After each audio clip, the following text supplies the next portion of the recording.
FI Auto long-term fleet now for over 4 months, and in this video we are going to tell you what is it to live with an electric vehicle in today's day and age. What are its pros, what are its cons, and how is this vehicle to drive overall compared to a regular petrol or diesel SUV.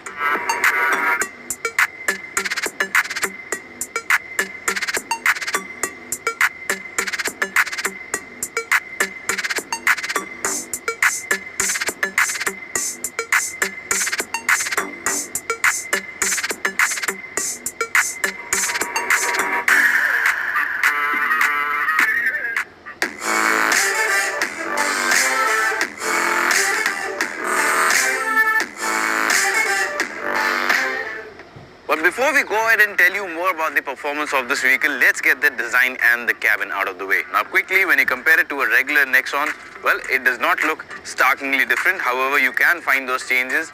You've got the difference in the grille here, it's shut off, it does not need the open slots for a radiator. You've got the EV badging here, some blue color in the grille here. But the biggest change, when people see this coming, the biggest differentiator in design is not part of the design but this green number plate, which will tell people that this is an electric vehicle or this is an electric Nexon.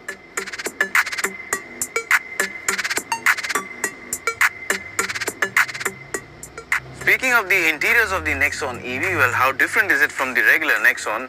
And the answer to that is not much.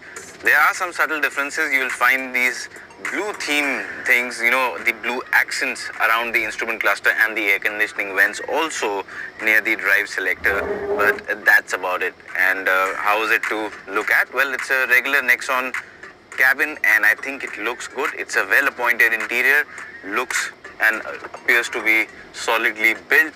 The material quality again is good, and of course the fact that you get very good seats, and these are light colored seats, so it just adds to the airiness of the cabin. In terms of features also, the Nexon EV stacks up really well. You get ventilated seats which come in really handy during the warm times, and you also have this nice touchscreen infotainment system. I do wish the size of the screen was a bit larger, but still, given the limited real estate it has, I think it utilizes that real estate very well. It has a nice, easy to use layout. The resolution is good, the touch response is good, it gets Android Auto, Apple CarPlay, and beyond that it also offers good clarity in terms of the reverse camera. So that again is something that not every vehicle in this segment has, but this does. Adding further to the features list is this wireless charging tray here, and you also get an electric sunroof, which a lot of people love, and unfortunately a lot of foolish parents have their childs poking their head out of it, but yes, there is a sunroof in the car. You also have a nice looking instrument cluster here. The difference from the regular Nexon is that the display is different because you get the displays related to the charge, the regen, also the kind of drive modes you're using, the range you have left in the battery. So all of that is different, but again, easy to use.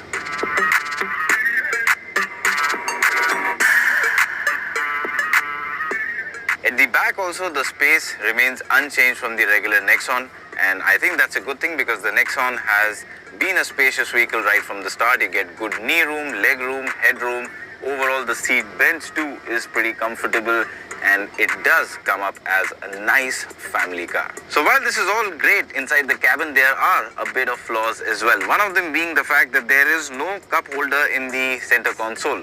The other issue here is this very good looking drive selector. Looks great but doesn't work that great. Now the problem here is that it has a bit of lag. It isn't fluid. And while it isn't massively slow, the problem is that in a car where everything else functions so smoothly, this stands out for the wrong reasons.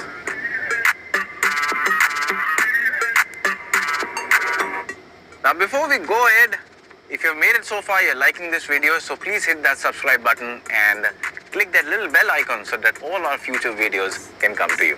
And now on to the most important bit, the driving part.